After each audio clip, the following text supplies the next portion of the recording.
बता दें कि यहाँ पर भारी भीड़ देखी जा रही है। आज सुबह से ही आमता विधानसभा क्षेत्र में मेरी मौजूदगी है और अपने आप में बेहद दिलचस्प आज का ये पूरा का पूरा मुकाबला 5 राज्यों की 475 सीटों पर वोटिंग हो रही है, जिसमें पश्चिम बंगाल की कुल 31 सीटें शामिल हैं। अगर बात करें असम की तो वहां की 40 सीटें और इसके अलावा अलग अलग हिस्सों की तमिलनाडु की आज पूरी की पूरी 234 सीटों पर मतदान हो रहा है। केरल और पुडुचेरी की भी पूरी सीटों पर मतदान करने के लिए बढ़ चढ़कर इस वक्त निकल रहे हैं। उम्मीदवारों के पक्ष में पूरा माहौल बनाया था पार्टियों ने, लेकिन आज जनता के फैसले की घड़ी है और इसी वजह से लोकतंत्र के सबसे बड़े पर्व के मौके पर, सबसे बड़े त्योहार के मौके पर हम देख पा रहे हैं किस तरह से लंबी कतारें लगी हुई हैं। सबसे पहले आमता विधानसभा में मेरी मौजूदगी है। मैं चाहूंगी हिमांशु हमारे कैमरा पर्सन आपको यहाँ की तस्वीरें दिखाएं। बड़ी तादाद में महिलाएं अपने घरों से बाहर निकली हुई हैं, कतारें लगी हुई हैं लंबी लंबी, और यकीनन ये तस्वीरें बहुत सारी कहानी को बयां करती हैं कि किस तरह का उत्साह इस वक्त देखने को मिल रहा है पश्चिम बंगाल में। वैसे भी पहले और दूसरे चरण की हम बात करें तो हम सब ने देखा था किस तरह से 80% से ज्यादा वोटिंग हुई थी यहाँ पर, और उम्मीद यही कि आज वो तमाम रिकॉर्ड और टूटते और बनते हुए यहाँ पर दिखाई देंगे, जिसके लिए मतदाता अपने घरों से इस वक्त बाहर निकले हुए हैं। 4 राज्यों और 1 केंद्र शासित प्रदेश की 475 सीटों पर मतदान हो रहा है। 5857 प्रत्याशी मैदान में है।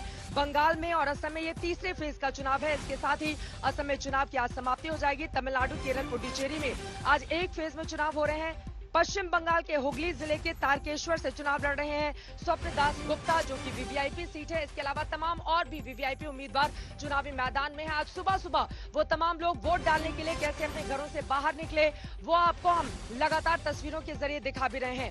अलग अलग हिस्सों से पश्चिम बंगाल के इस वक्त हमारे कई सहयोगी जुड़ चुके हैं, उनका तारुफ आपसे करवा देते हैं। सूर्याग्नि हमारे साथ मौजूद है, हमारे साथ अनुपम मिश्रा जुड़ चुके हैं और साथ ही हमारे संवाददाता और भी जुड़ेंगे। इंद्रजीत कुंडू भी इस वक्त आपको दिखाई दे रहे हैं स्क्रीन पर। सबसे पहले सूर्याग्नि, आपका रुख करते हुए, जिस पोलिंग बूथ पर आपकी मौजूदगी है वहां का उत्साह क्या कहता है, किस तरह से वहां पर मुकाबला इस बार रोचक रहने वाला है, और खास बातें अगर उस पूरे के पूरे इलाके की हमारे दर्शकों को आप बताएं। सूर्याग्नि, इस वक्त मैं जहां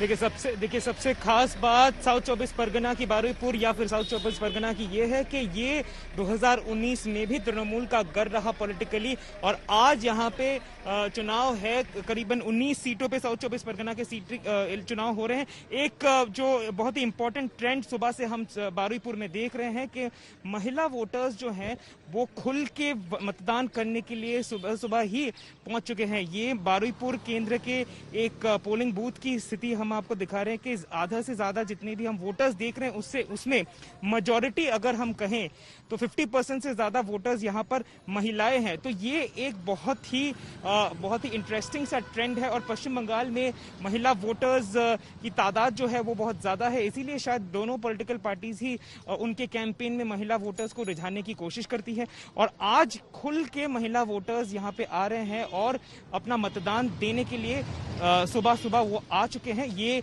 वोट जो है ये कौन सी तरफ जाएगा वो दूसरी बात है, वो मई 2 को पता चलेगा। लेकिन अगर हम वोटिंग के हिसाब से बात करें तो यहाँ पे भरपूर शांतिपूर्वक एटलीस्ट बारुईपुर में वोटिंग आज पिछले 1 घंटे में हो रहा है। ये महत्वपूर्ण जानकारी आपने दी है। आरामबाग से अनुपम मिश्रा हमारे सहयोगी जुड़ चुके हैं, उनके पास हम चलेंगे, लेकिन उसके पहले आपको बता दें कि आज पश्चिम बंगाल की जिन 31 विधानसभा सीटों के लिए 3 जिलों के मतदान हो रहा है, उस समय तृणमूल कांग्रेस की पार्टी ने 2016 में शानदार प्रदर्शन करते हुए 31 में से 29 सीटें जीत ली थी। एक कांग्रेस के पास गई थी सीट और एक लेफ्ट पार्टी के पास गई थी, लेकिन इस बार भारतीय जनता पार्टी ने पूरी ताकत लगा दी है। और इन सब के बीच बड़ा सवाल यह भी खड़ा हो रहा है कि जय श्री राम या चंडी पाठ के जरिए, हालांकि ममता बनर्जी आखिरी दौर में हम सब ने देखा था किस तरह से मुस्लिम वोटरों का बंटवारा ना हो, इसकी भी अपील करती वो नजर आई। इसका कितना असर पड़ेगा, सीधे रुक कर लेते हैं। अनुपम मिश्रा हमारे सहयोगी जुड़ चुके हैं। अनुपम, आप जहां पर खड़े हैं, पीछे की तस्वीर क्या बयां करती है, किस तरह का उत्साह, और तीसरे चरण में वो कौन सा मुद्दा रहा जो सबसे ज्यादा हावी दिखाई दिया? जी बिल्कुल, इस वक्त मैं आपको तस्वीरें दिखाता हूं। मैं आरामबाग हाई स्कूल में हूं। बड़ा बूथ है, लगभग 6 बूथ हैं। यहां पर एक ईवीएम मशीन भी अभी खराब हो गई थी, हालांकि 1 घंटे तक खराब रहने के बाद अभी शुरू हुई है। ये जो 117 नंबर बूथ है, यहां पर ईवीएम मशीन खराब हुई थी।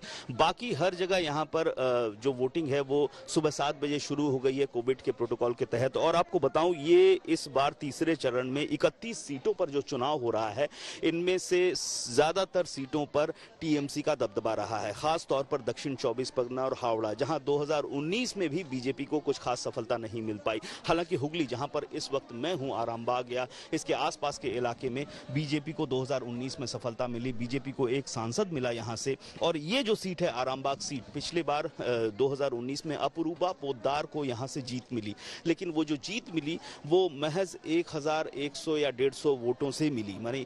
यानी आप समझ सकते हैं कि मुकाबला कितना कड़ा था, तगड़ा था। बीजेपी ने इस इलाके में, इस अंचल में कुछ हद तक अपनी कामयाबी और अपनी बढ़त बनाने में कामयाबी हासिल की है।